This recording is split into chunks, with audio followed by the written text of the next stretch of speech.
सब आसरा, टुटी वया सब वास्ता। तो जिना दुख तुंहिंजे सुखन ले दिल दुआ थी वरी बि करे। रब साईं मुंहिंजे हिस्से जी हर खुशी तोखे नसीब करे। रब साईं मुंहिंजे हिस्से जी हर खुशी तोखे नसीब करे।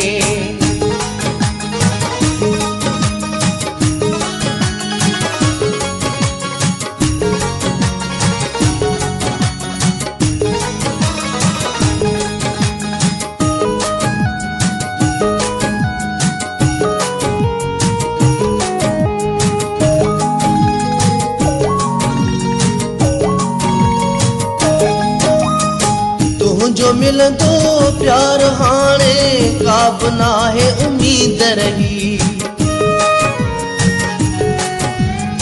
तुंहिंजो मिलंदो प्यार हाणे का बि नाहे उम्मीद रही।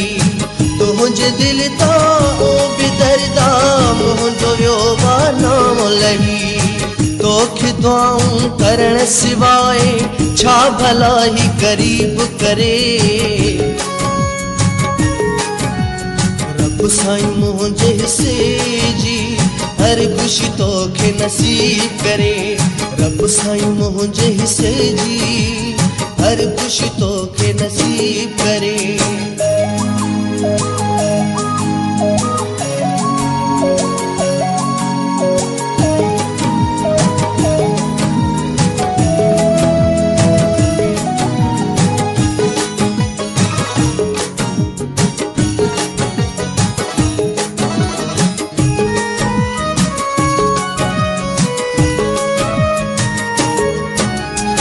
जुल्म क्या के दुनिया तुंहिंजे हिन दीवाने सां।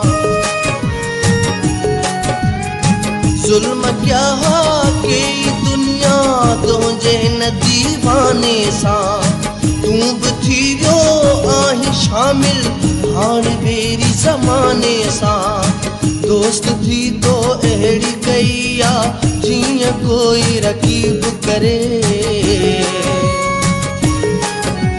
रब साईं मुंहिंजे हिस्से जी हर खुशी तोखे नसीब करे।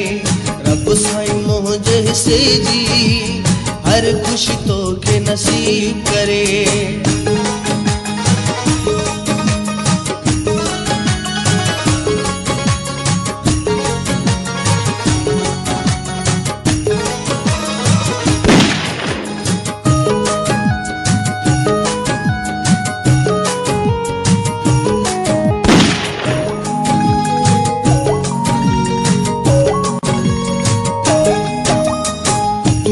जीवे जो सुखन जे थी वञन दुख तोखां परे।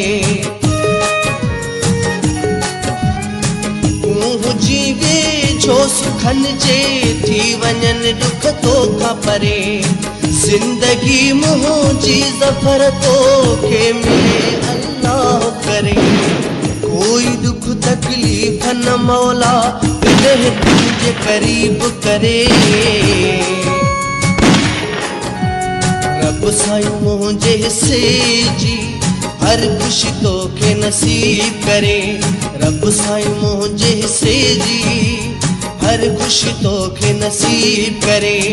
खत्म थिया सब आसरा, टुटी वया सब वास्ता।